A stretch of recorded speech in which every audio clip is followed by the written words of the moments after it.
Assalamualaikum warahmatullahi wabarakatuh. Mata kuliah literasi dalam lintas mata pelajaran oleh Safitri Tiara Dewi. Topik 5, aksi nyata. Pengembangan kecakapan literasi diri, digital storytelling.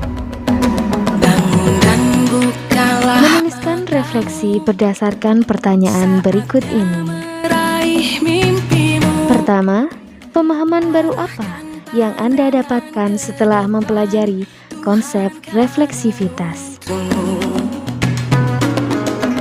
Refleksivitas membuka pintu untuk lebih memahami diri sendiri, termasuk nilai-nilai, keyakinan, dan motivasi yang mendasari tindakan dan keputusan. Konsep refleksivitas memotivasi keterlibatan yang lebih aktif dalam pembelajaran. Dengan merenungkan pengalaman dan tindakan masa lalu, individu dapat mengembangkan kemampuan pemecahan masalah yang lebih baik. Mereka dapat belajar dari kegagalan, mengidentifikasi pola perilaku yang efektif atau tidak efektif, dan merancang strategi perbaikan.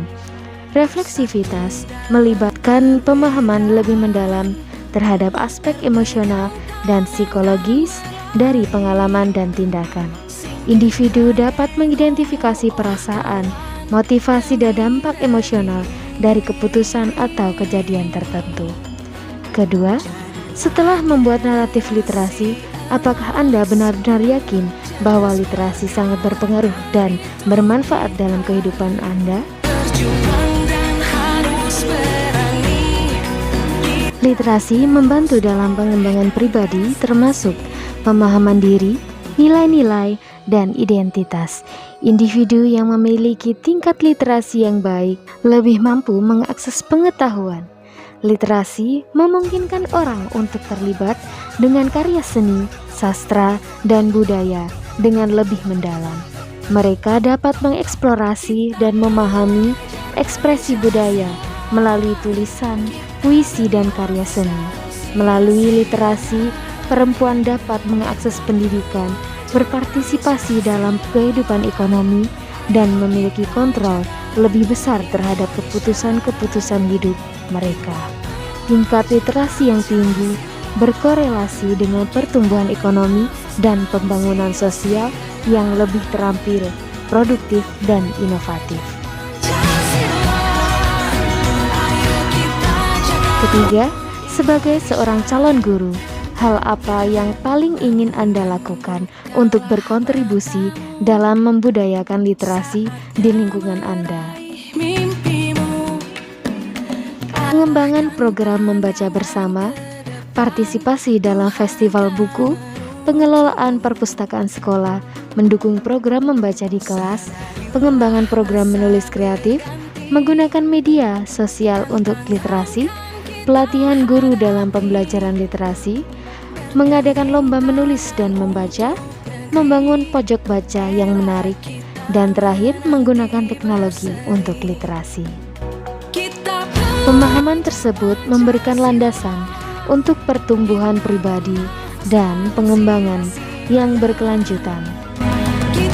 Bantu individu menjadi lebih sadar, terbuka terhadap pembelajaran, dan lebih baik dalam merespon dan beradaptasi dengan perubahan.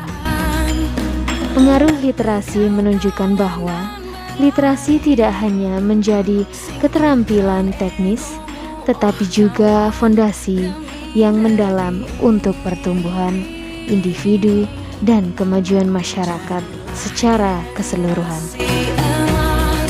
Literasi memberdayakan individu untuk menghadapi tantangan kompleks di berbagai aspek kehidupan.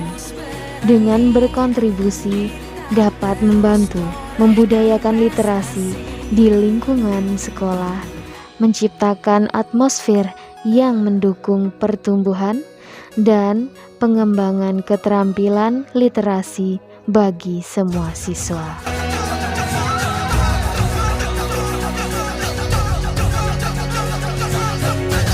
Perjalanan literasi yang saya lalui sampai saat ini, mengingat kembali masa sekolah di SMP, di mana sekolah memiliki fasilitas perpustakaan yang lengkap dan banyak variasi buku dan bahan bacaan.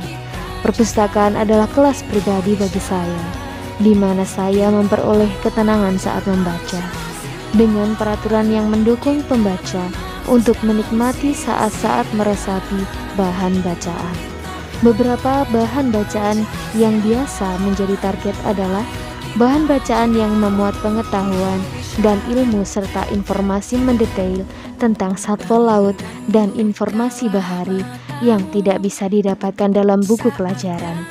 Buku-buku tentang kehidupan dan hewan-hewan endemik sebuah daerah yang sangat jauh dan mungkin tidak bisa saya lihat langsung dengan mata saya. Terkadang saya juga menemukan informasi yang di luar dugaan, seperti beberapa biota laut yang bisa saya temukan di pantai. Ternyata biota laut tersebut tergolong pada kingdom yang tidak saya duga, atau hewan-hewan yang sebenarnya ada di dalam pasir laut yang harus digali atau bersembunyi di kedalaman pasir pantai. Saat membaca dan menelaah hal-hal tersebut, saya mendapatkan sebuah perasaan yang sangat menarik. Bahan bacaan yang saya baca dan tersedia di perpustakaan tidak hanya tentang hal tersebut, tapi juga ada novel, cerpen, dan komik. Beberapa kali mencoba membaca komik, namun mungkin karena belum terbiasa dengan tata letak komik yang cukup unik, jadi saya merasa belum dapat beradaptasi. Jadi saya memilih bacaan yang lain dan menarik untuk saya. Baca di perpustakaan membuat saya menambah ilmu dan pengetahuan dengan menyenangkan. Tanpa saya sadari, hal ini membantu saya dalam proses belajar dan berkembang dalam memahami beberapa informasi dan mengolahnya menjadi esai. Awal saya mengenal esai saat berada di bangku SMA, di mana saya dan teman sebaya mendapatkan beberapa tugas yang berhubungan dengan kebudayaan di daerah kabupaten saya, yaitu Banyuwangi. Esai tersebut berisikan kebudayaan dan sejarah dari beberapa daerah yang sudah kami kunjungi saat lokakarya. Menariknya, saya mencari bahan-bahan pendukung untuk esai di perpustakaan dan koran yang ada. Menemukan dan memahami kosakata baru sangat membantu dalam penyusunan esai tersebut. Dalam penilaian esai, kami mendapatkan nilai yang bagus dan mendapatkan apresiasi dari guru, sehingga esai kami dimasukkan ke dalam salah satu koleksi perpustakaan. Sebagai penyusun esai tersebut, kami merasa sangat diapresiasi oleh guru dan sekolah. Apresiasi tersebut membuat saya sendiri merasa bangga dan senang. Hal tersebut meningkatkan rasa ingin tahu terhadap banyak pengetahuan dan informasi yang ada di buku dan bahan bacaan yang ada di perpustakaan. Demikian pemaparan dari saya dan digital storytelling. Saya Savitri Tiara Dewi. Terima kasih.